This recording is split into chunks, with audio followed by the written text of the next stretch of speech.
പരിശുദ്ധ കത്തോലിക്ക തിരുസഭ ഇന്ന് പരിശുദ്ധ ത്രിത്വത്തിൻ്റെ തിരുനാൾ കൊണ്ടാടുന്നു. പിതാവും പുത്രനും പരിശുദ്ധാത്മാവുമായ ത്രിയേക ദൈവത്തിൻ്റെ സന്നിധിയിൽ നമുക്കിന്ന് പ്രാർത്ഥനാപൂർവമാവാം.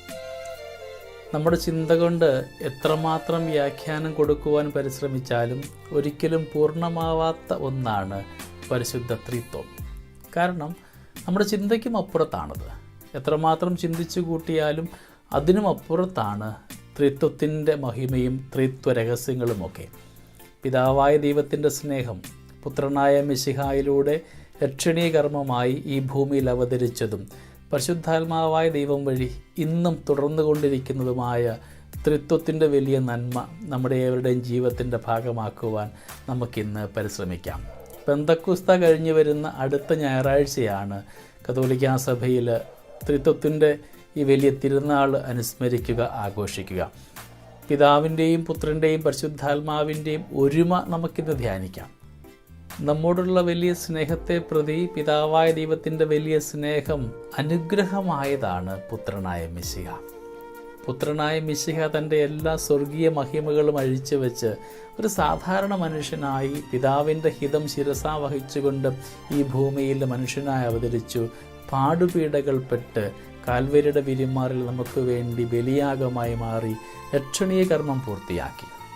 പിതാവിൻ്റെ സ്നേഹം പുത്രനിലൂടെ രക്ഷണീയ കർമ്മമായി മാറിയത് ഇന്നും സഭയിൽ തുടരുക പരിശുദ്ധാത്മാവായ ദൈവം വഴിയാണ്. ഇന്നിൻ്റെ സുവിശേഷത്തിൽ നാം വായിക്കുന്നുണ്ട്, പിതാവിനുള്ളതെല്ലാം എനിക്കുള്ളതാണ്, എന്നിൽ നിന്ന് സ്വീകരിച്ച് പരിശുദ്ധാത്മാവ് നിങ്ങൾക്ക് സമ്മാനിക്കുന്നു. അപ്പോൾ പിതാവിനുള്ളതെല്ലാം പുത്രൻ്റെ തന്നെയാണ്. പിതാവിൽ നിന്നും സ്വീകരിച്ചവ പുത്രൻ പരിശുദ്ധാത്മാവിലൂടെ നമുക്കിത് സമ്മാനിക്കുമ്പോൾ നമ്മുടെ ജീവിതത്തിൽ നമുക്ക് ദാനമായി കിട്ടിയതൊക്കെ കൈമാറുവാനും നമുക്ക് സാധ്യമാകുന്നുണ്ടോ?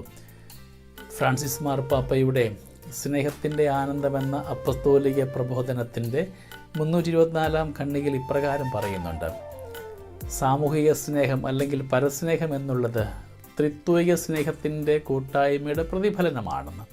ചുറ്റുവട്ടങ്ങളിലൊക്കെ നാം ഈ സ്നേഹം കൈമാറുമ്പോൾ ഓർത്തുകൊള്ളുക പ്രിയമുള്ളവരെ, ത്രിത്വിക ദൈവത്തിൻ്റെ സ്നേഹമാണ് നമ്മൾ കൈമാറുക. ഒരു കുടുംബത്തിലേക്ക് നോക്കുമ്പോൾ കുടുംബത്തിലെ ഭർത്താവിൻ്റെ ഇഷ്ടമായിരിക്കണം ഭാര്യയുടെ ഇഷ്ടം, ഭാര്യയുടെ ഇഷ്ടമായിരിക്കണം ഭർത്താവിൻ്റെ ഇഷ്ടം. ഈ ഭാര്യയുടെയും ഭർത്താവിൻ്റെയും ഇഷ്ടം കൂട്ടിച്ചേർത്ത് വയ്ക്കുമ്പോൾ ദൈവത്തിൻ്റെ ഇഷ്ടവുമായിട്ട് ചേർന്ന് പോകുമ്പോഴാണ് അവിടെ സന്തുലിതാവസ്ഥ ഉണ്ടാവുക, സന്തോഷമുണ്ടാവുക. ഏതെങ്കിലും ഒരിഷ്ടത്തിന് അല്പം മാറ്റമുണ്ടാകുമ്പോൾ, ഏറ്റക്കുറച്ചിലുണ്ടാകുമ്പോൾ സന്തുലിതാവസ്ഥ നഷ്ടപ്പെടുകയും അസ്വാരസ്യങ്ങൾ നമ്മുടെ ഭവനത്തിലുണ്ടാവുകയും ചെയ്യും.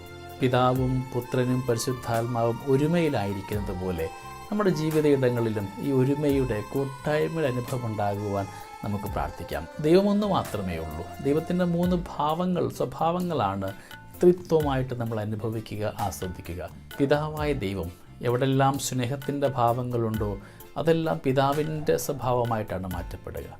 രണ്ടാമത്തെ ഭാഗം രക്ഷണീയ കർമ്മം. പിതാവിൻ്റെ സ്നേഹം അത് രക്ഷണീയ കർമ്മമാകുമ്പോൾ പുത്രനായ മിശിഹായുടെ സ്നേഹമായിട്ട് മാറുന്നു.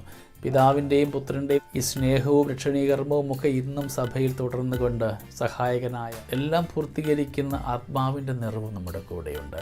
ഈ പിതാവിൻ്റെ സ്നേഹവും പുത്രൻ്റെ രക്ഷണീയ കർമ്മവും പരിശുദ്ധാത്മാവിൻ്റെ പൂർത്തീകരണവുമൊക്കെ നമ്മുടെ ജീവിതത്തിൽ ദൈനംദിനമുണ്ടാകുവാൻ നമുക്ക് ഈ ദിനത്തെ മാറ്റിവെക്കാം. ത്രിത്വ തിരുനാളിൻ്റെ എല്ലാ മഹനീയതകളും ഏറെ സ്നേഹത്തോടുകൂടെ നിങ്ങൾക്ക് ഏവർക്കും നേരുന്നു.